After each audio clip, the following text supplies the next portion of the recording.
prepare for the possibility of redundancy? Most individuals avoid thinking about redundancy until it arrives at their door with a letter and a meeting invitation. It feels like one of those issues you avoid because preparing for it makes you feel disloyal to your company or unduly concerned about the future. However, for many workers in the United Kingdom, redundancy is no longer an uncommon occurrence. Economic uncertainty, restructuring, automation, and shifting corporate goals are all influencing its rise to prominence in today's career landscape. Preparing for it is not an indication of defeat. It demonstrates wisdom, self-respect, and long-term professional stability. Many people's initial revelation following redundancy is that they had unintentionally attached their entire identity to their employment.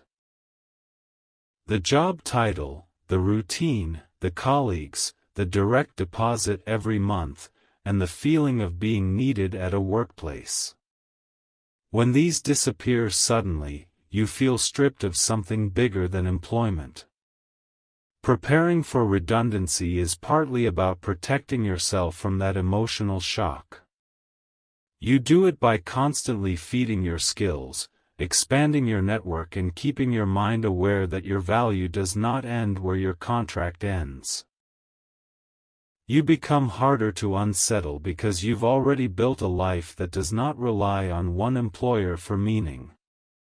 Another part of preparation is financial. Redundancy packages exist, but not everyone qualifies for generous ones, and not every organization offers support beyond statutory requirements. Preparing for that possibility means creating a small buffer even when things feel stable. It might be saving a fraction of your income each month, clearing debts as you go, or learning to separate wants from needs. These habits work quietly in the background so that if redundancy comes, you can breathe enough to think clearly about your next step.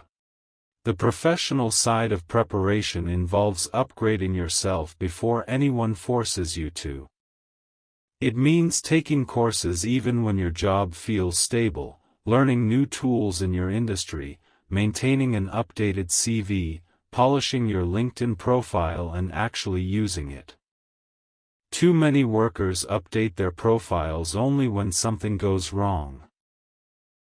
The people who recover fastest from redundancy are often the ones who are always visible, always learning, and always positioning themselves as valuable beyond their company doors.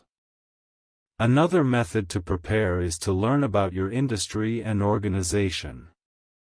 Signs of a restructure rarely fall from the skies. Leadership changes, departmental mergers, hiring freezes, shifts in corporate emphasis, or a sudden drive to increase productivity are common signs. Some people see these changes but choose to ignore them because confronting them is frightening. The issue is that disregarding the indicators inhibits you from making quick decisions. Preparation isn't paranoia. It's all about awareness. When you observe things shifting, you can begin adapting gradually.